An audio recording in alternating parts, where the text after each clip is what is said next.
Hola, ¿qué tal? Que el Señor te continúe bendiciendo.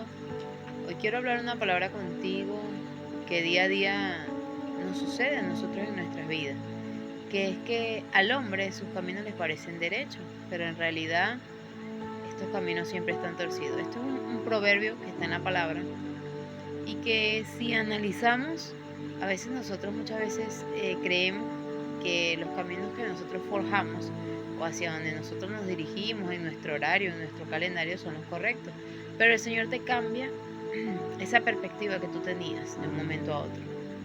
A veces tú deseas llegar a un sitio a una hora y por circunstancias de la vida o por el Señor, lo diríamos nosotros en este caso, eso cambia y tú a veces te molesta porque no puedes estar en el lugar a la hora que tú querías y llegas tarde por las circunstancias que se te hayan presentado. Pero a lo mejor era el Señor protegiéndote de alguna cosa que te pudo haber pasado, protegiéndote de alguna mala decisión que pudiste haber tomado, o simplemente porque el propósito era que tú salieras a la hora que Él te había colocado. Si vemos, por ejemplo, la historia de David, David en oración siempre buscaba al Señor y le preguntaba: Señor, ¿yo debo ir a esta guerra? Y el Señor le decía: sí, ve. Y él iba y combatía. Pero cuando el Señor le decía: no pelees esta batalla, vete de este lugar, también él, sabiendo que tenía soldados numerosos, él obedecía al Señor y se iba hacia donde el Señor le decía. Porque cuando nuestros caminos están derechos, pero en realidad no son así, nosotros tenemos que primero estar en oración con el Señor para saber cuál es el propósito que Él quiere en nuestras vidas. A veces esas cosas que nosotros queremos no son las que el Señor quiere. A veces hasta blasfemamos, decimos malas palabras o nos enojamos, nos iramos porque no pudimos llegar o porque no pudimos hacer algo y a lo mejor eso no era lo que el Señor quería en nuestras vidas.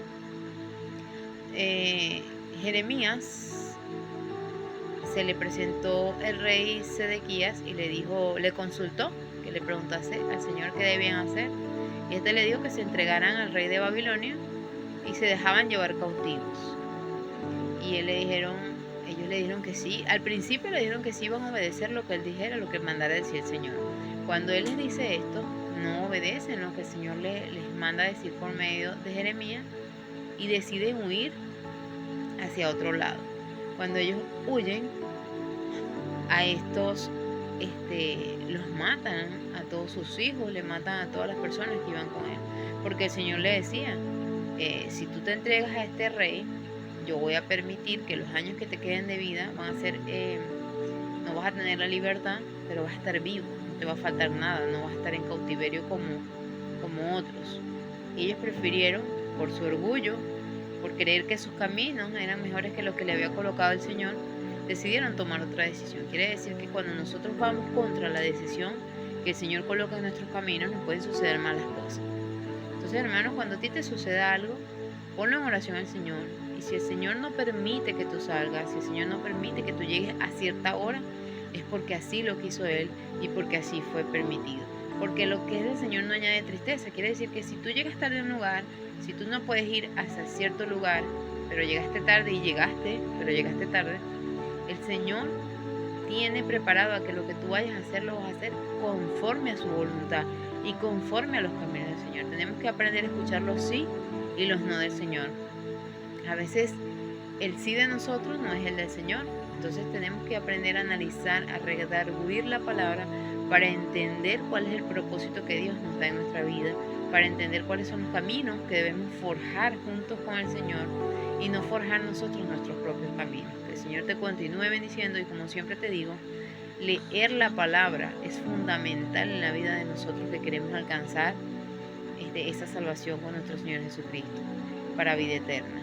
Porque por medio de ella nosotros vamos a entender y el Espíritu Santo nos va a enseñar cuáles son las palabras correctas que el Señor nos enseña provechosamente en nuestra vida. Que el Señor te continúe bendiciendo.